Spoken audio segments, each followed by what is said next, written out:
Et bonjour à toutes et à tous, c'est Tutoporal. Aujourd'hui, je vais vous faire un classement par puissance des dieux de la destruction, ce qui est devenu possible après les démonstrations de force de chacun dans le chapitre 29 de Dragon Ball Super.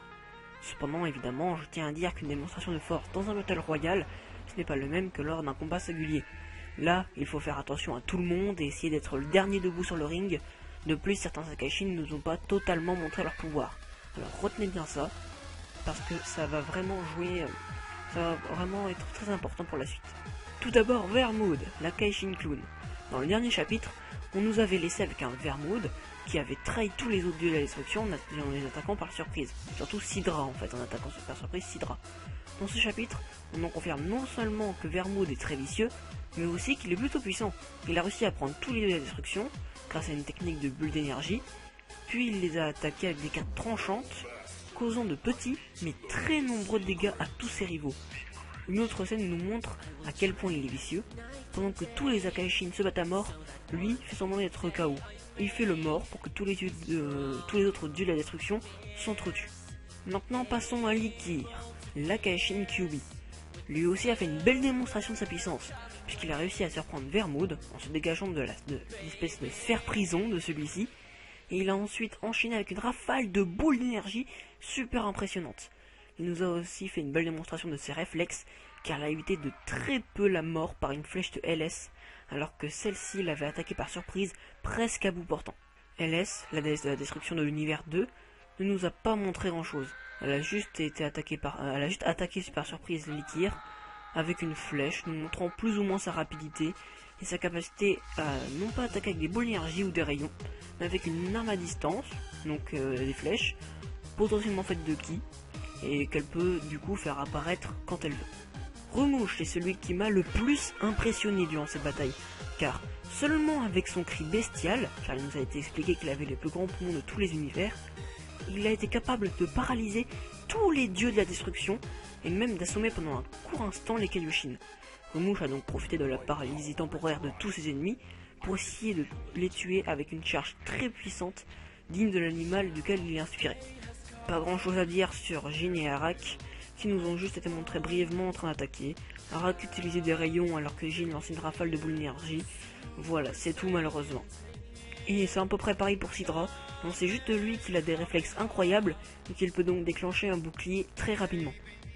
Champa, quant à lui, n'a quasiment rien montré, mais on sait déjà qu'il est à peu près aussi puissant que Beerus, ça nous a été dit dans l'anime, et dans le manga je ne suis pas sûr, qu'ils sont combattus et que jamais l'un a pris l'ascendant sur l'autre. Donc ils doivent être à peu près de même puissance. Cependant, rien ne prouve que Champa dispose de la même capacité d'esquive que Beerus, donc l'ultra instinct. Moscou, je sais pas comment on le prononce, la Kashin Robot a quant à lui fait très belle figure. C'est lui qui a attrapé Beerus malgré sa capacité d'esquive hors norme, et on nous le remontre en train de combattre Likir et LS en même temps, et qui en plus semble en difficulté. Comme quoi cette Kashin Robot n'est vraiment pas à sous-estimer. Nous n'avons rien appris de Kitela, même si nous avons découvert durant le chapitre 28 qu'il a battu Beerus au bras de fer. Il a donc une force physique supérieure à notre dieu de la destruction, mais certainement de pas grand chose, hein.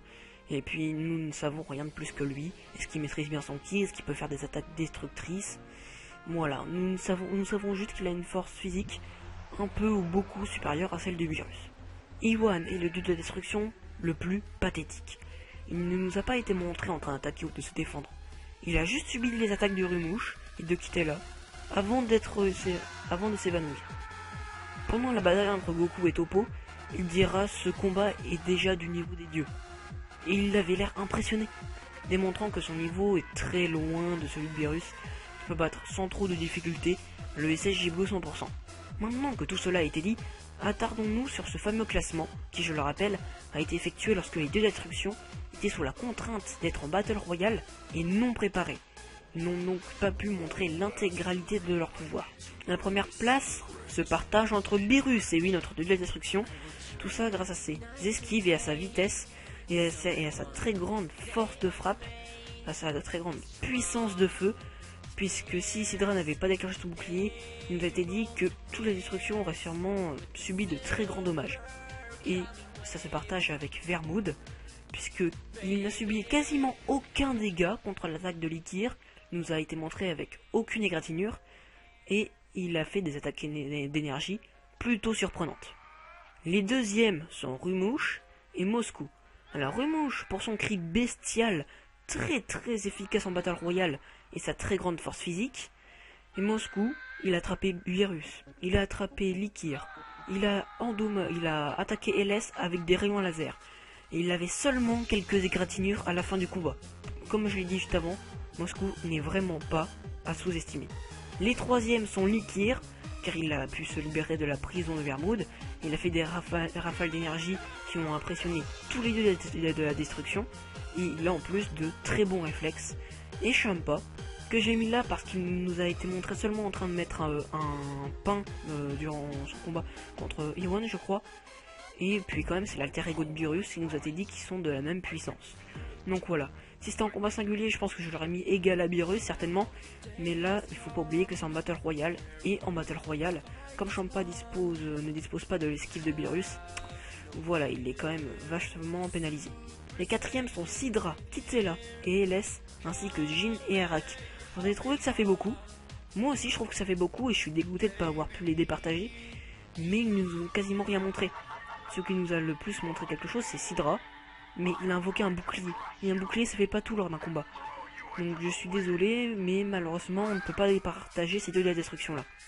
Le cinquième, c'est Iwan, qui a été certainement le dieu de la destruction le plus faible, car on l'a juste vu se faire défoncer et être impressionné lors du combat Goku Topo. C'est tout. Donc voilà les amis, c'est la fin de cette vidéo. Et donc voilà tout le monde, c'est la fin de cette vidéo. J'espère qu'elle vous aura plu. Alors ça a pris un peu de temps à la sortir. Alors déjà c'est à cause du montage, je suis désolé, je n'ai pas l'habitude de le faire très rapidement. Et puis en ce moment je travaille beaucoup au lycée, enfin j'ai toujours l'habitude de vous raconter un petit peu ma vie, mais je vais éviter quand même. Et du coup voilà, les vidéos ça, une semaine, même si c'est une vidéo par semaine, j'ai quand même un peu de mal à tenir le rythme. Donc voilà, j'espère quand même que cette vidéo vous aura plu. Si c'est le cas, n'hésitez pas à mettre un pouce en l'air. Et si d'autres de mes vidéos vous plaisent, n'hésitez pas à vous abonner. C'est Tutorporal et je vous dis bye bye à toutes et à tous.